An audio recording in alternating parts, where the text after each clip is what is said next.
Donald Trump just got the news he feared most regarding his cover-up of the Epstein Files. His cover-up, as well as the horrific performing American economy right now, is crushing his poll numbers. They are at new lows, and this is at the same time that it has now been uncovered that Donald Trump is likely hiding still 98% of the Epstein files, even with the production of the 3 million or so documents that were previously produced a week or two ago. And even with the unredacted copies that are still redacted that Congress got to see, there likely exists 98% more documents, perhaps 50, 100 million documents that are still being covered up. And that makes sense when you think about how widespread this Epstein class pedo sex trafficking ring is that Donald Trump is covering up. Here's what we're learning from Channel 4 News. A new investigation examining emails sent between federal investigators and prosecutors has raised fresh doubts over the Department of Justice's claim that it released a full cache of Epstein files, suggesting the material made public amounts to just 2% of the data gathered by agents. Channel 4 News from the UK goes on to say that federal investigators expected to process between 20 and 40 terabytes of data seized from Epstein's properties, including his Florida mansion, New York townhouse, and private island. Note that the feds did not even go to the area where some of the most despicable conduct was taking place, which was the New Mexico ranch, the Zorro Ranch. The broadcaster added that the emails between investigators discussing the data totaled up to 50 terabytes from the earliest stages of the investigation as of June 2020. To me, that means we're talking about 100 million documents, folks. So let's talk about Donald Trump's crashing approvals right now.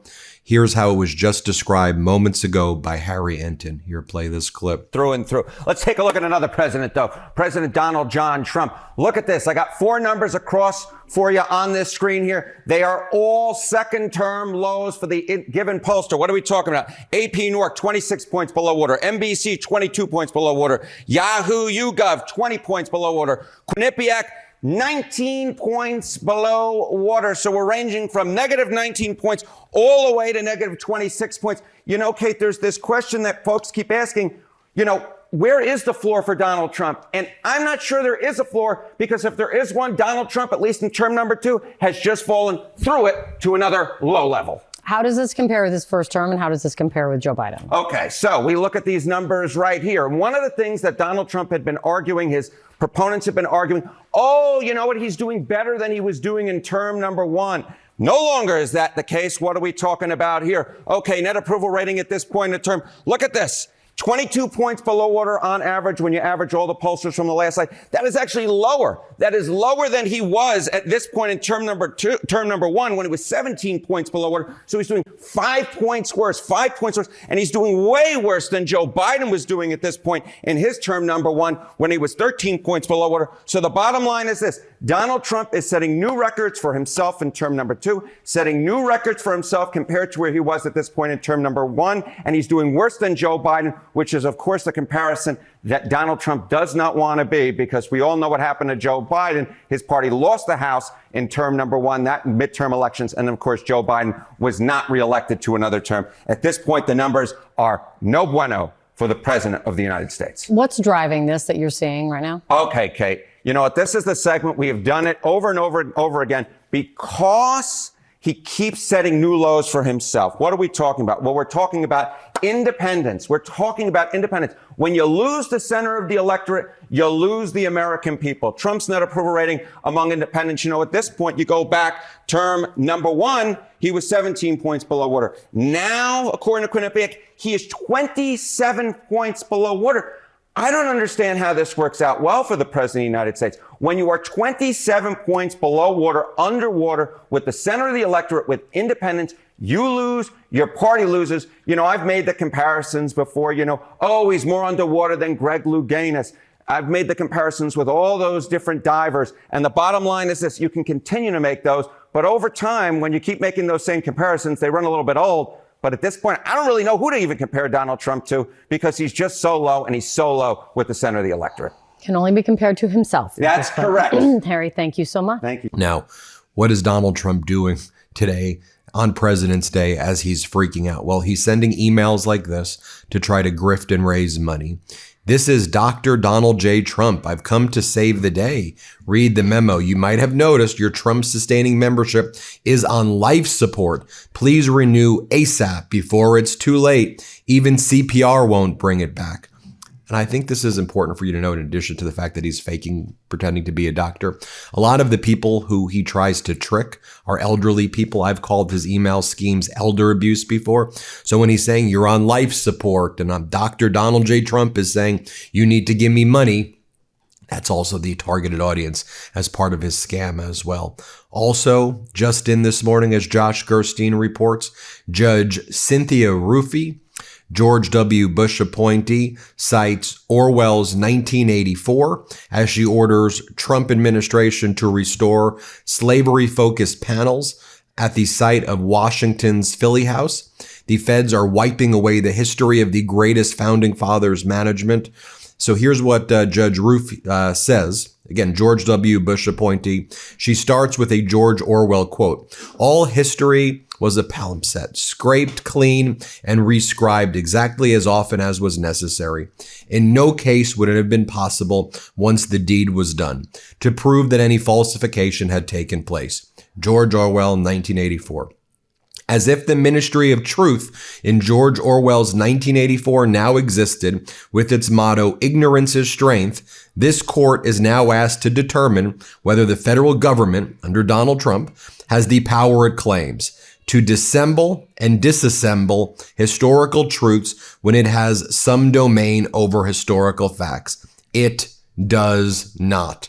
And the court ruled against the Trump regime. Donald Trump this morning is also ranting and raving as we've now uncovered that 100 million documents, perhaps in the Epstein Files, are still not produced. Here's what Donald Trump is posting.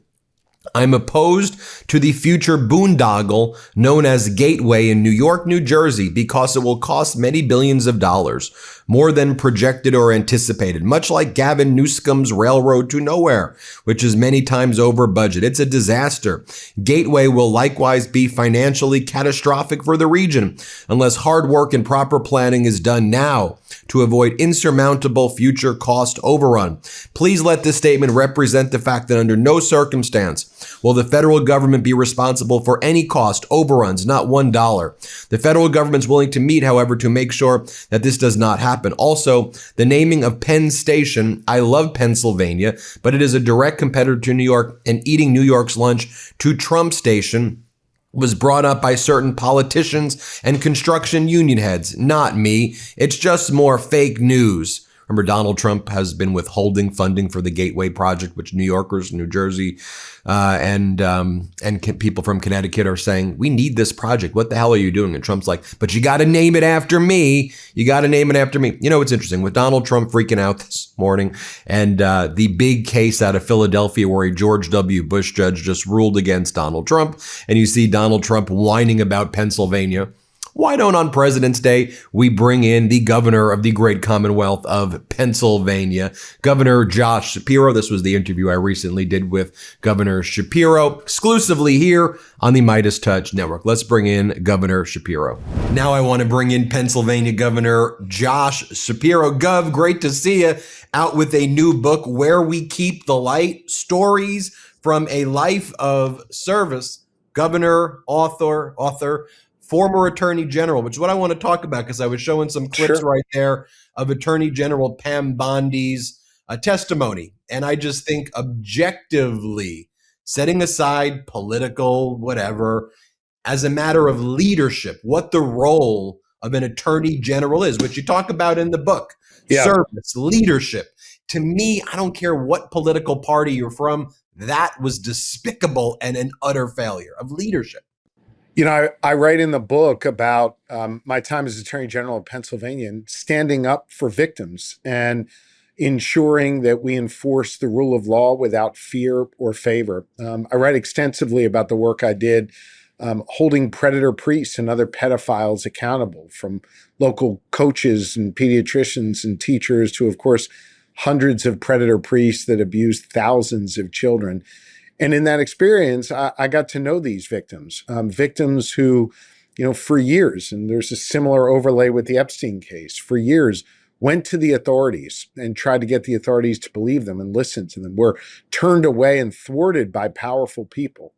And then it's up to the attorney general, it's up to the chief prosecutor to listen to their stories, to stand for victims and to fight for them. And what I continue to see out of the Trump administration are a group of people that are there trying to protect the president, who's named thousands, although I think Congressman Raskin recently said up to 1 million times in these documents, and a whole bunch of other powerful people who were abusing young women and abusing the power that they had in life. And I think it is important that we have prosecutors that stand with victims, that hold the perpetrators accountable. And I'm not seeing that coming out of DC right now.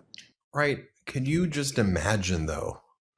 You're sitting there, you're in Congress, survivors are behind you, and by the way, you had a similar situation as AG. You're waiting for a grand jury report. You want to make sure it's public. The survivor community is leaning on you.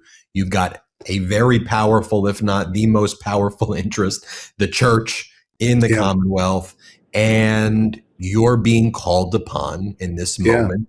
What do you do? She starts saying, well, the Dow is 50,000, even though it was not that when you said that, and she had a burn book. Like it was, if your book is a testament to leadership, service, empathy, her performance was the exact opposite. I think if you're in these roles, you've got to stand with victims. You've got to stand up for the rule of law. You've got to stand against the powerful who so oftentimes take advantage of the people. And there was a clear opportunity to do that yesterday, and that did not happen. It was a failure in leadership. But to me, it's in many ways, notwithstanding the importance of those hearings, in many ways, that was performative. It's the hard work that prosecutors do behind the scenes to stand up for victims. It's the hard work prosecutors do behind the scenes to hold the powerful accountable. And that is what I am not seeing coming out of the Trump administration. Right. And in the book, you talk about other prosecutions. Lots of people knew you standing up to Trump during the elections of 2020, and Trump tries to overthrow the results, which we could even talk a little bit about, knowing what you saw in Fulton County, where he recycled the same types of bogus declarations that he tried to push past. Let's do that. Then I'll go out of order. So you saw what he did, but in the system where he had to go to court, there was adversarial in nature. So you, as the AG, were able to say, this declaration is bullshit. This affidavit is, and then the judge goes, tell me about it, counsel. And you go, I could easily show you. And then not only do these affidavits get rejected, but the lawyers on the other side get sanctioned and lose their license. Now Trump's reached this whole other point where they're submitting the affidavits just with the same stuff, and they're giving them to magistrates as though this stuff is fact in situations where there's not an adversarial process.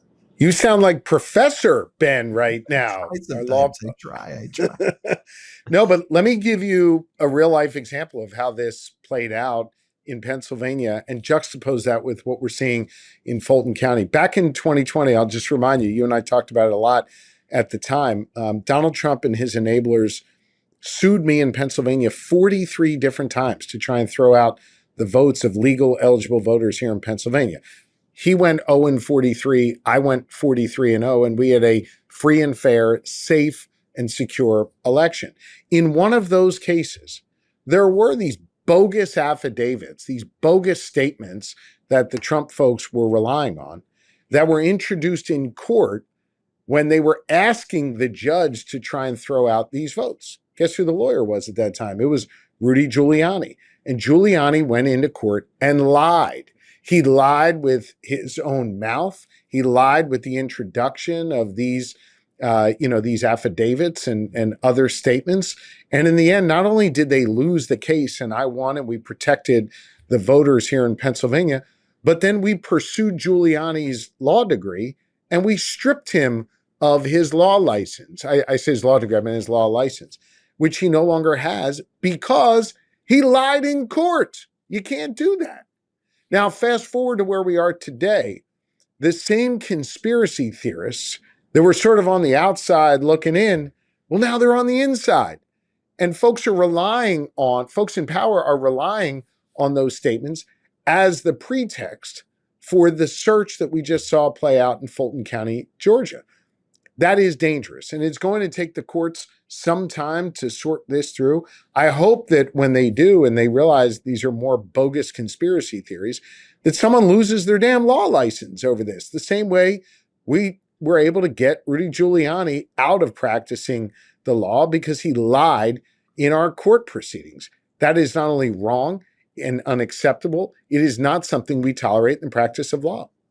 You also talk about in the book real negotiations, not this Trump fake favored nations that Trump talks about, where he says he's reducing prescription drug prices by 18,000% or 18 trillion%. And then no one knows what the hell he's talking about. Or he launches Trump RX, which is basically just utilizing, which it's still more expensive than the generic brands. And he's using the prices that were already being used by the pharmaceutical company. Like when you do a study of what he's talking about, it's all BS. But people who know the Commonwealth know this, but you take a trip through some of your cities like Pittsburgh and elsewhere, and you see the medical community there and the great research centers and facilities and pharma is all there. You talk about in the book having to roll your sleeves up, in both the litigation posture and a negotiation posture to bring down prices. And it was hard work, but you brought it through the finish line. We did. Look, your brother Jordy, who's in Pittsburgh, knows this. In Pittsburgh, we've got these two big competing healthcare systems, right? And they're what we call vertically integrated. I won't nerd out on you and bore you to death with this, but think hospital system that owns the doctors, owns the insurance company. And basically what the one healthcare system said was, if you've got an insurance card from the other healthcare provider, you can't come see our doctors. You can't come get world-class care from us. Hundreds of thousands of Pennsylvanians were on the verge of literally days away from losing access to healthcare. And I write in the book about a woman who was working behind the counter, the checkout counter at Sheetz, which is this unbelievable place where you go to not only fuel up, but where you go and you get a great sandwich, get food, whatever it is that you need. And she literally grabbed me and she said, General, if you don't figure this out, my husband, who's getting his cancer treatments at this other healthcare facility, won't be able to get them anymore. Please, I'm begging you. Please do something about it. And I went to work for her and thousands of others who are about to lose healthcare. I brought those two healthcare giants together and did real negotiations, not the BS that Donald Trump does every single day. And we preserved healthcare access for hundreds of thousands of people in Western Pennsylvania. And so that woman working behind the counter at Sheetz, her husband and others like it that were depending on that life-saving care continue to get it. That's what I try and do every day. Stand up for people, get shit done for people, fight for people, and use government as a force for good in people's lives. Instead of using government the way Donald Trump does for inflicting chaos and cruelty and a level of corruption unseen before on others, we try and use government as a force for good in people's lives. And also fighting for your family. And this is an area if people aren't interested in politics, but maybe just want to know how people who have a job like governor are able to do a work-life balance. And you talk about in the book the struggles. And for those who don't know your background, I won't name drop all of your 4 kids, although they're all lovely and incredible. But you met Lori in 9th grade, like a middle school sweetheart or early first year freshman high school sweetheart. And so you've all been in this together. And, everything from late nights and being attacked by Trump and fighting back and having to deal with that. And also, I don't think people realize, and I'm just going to be blunt about it, how close you were to being assassinated and killed. And I know it's a difficult, you talked about it in the beginning, but it was a closer call than people even, I think, appreciate. how close it was. And, and you have your family around as well. And so the job itself being a target for things like that, and then having to fight. How do you, and talking about balancing it all, but that was a major part of the book. Yeah. I read a lot in this book about how I struggle to be the best dad I can be and the best husband I can be. And look, I don't think you have to be in politics to know that, when you've got all these competing challenges every day, a career and other challenges, that you need to find that balance every single day to both be there for your kids, meet your obligations in your career, be there for yourself and your spouse. And, for me, it's just a constant work in progress. Every day I feel like I don't strike the right balance, but I feel like each day I do a little bit better than maybe the day before. And so I talk a lot about the struggles throughout my career of picking the right path in my career that would still allow me to be a good dad and a good husband, to sort of build on this foundation that my wife Lori, and I established literally back in the 9th grade, and just wanting to go through life, meeting my obligation of service to others, which is what my mom and dad, my faith have taught me, while also being able to be a good dad and be a good husband at the same time. And it's a constant struggle I write about in this book. And I think probably the thing I've struggled most about, and you raised this in your question, is, when that person broke in the governor's residence and tried to kill me and tried to burn my family and I to death while we slept. I've really had to, and thank God we're okay. Thank God for the first responders and the police officers who kept us safe. But I've had to struggle in the months since with this idea that doing this thing I love, this service that I love to do, that I feel called to do, that put my children's lives at risk. And that's a hard thing to, sort of grapple with, particularly when you struggle your whole life to find that balance. Look, I don't know that I'm sharing anything that any other professional, any other adult, any other parent doesn't go with or grapple with. I tried to be honest, with the reader about how I work through it. And I hope it offers people some comfort as they go through the same struggles in their lives, and also, some opportunity to reflect on their own lives.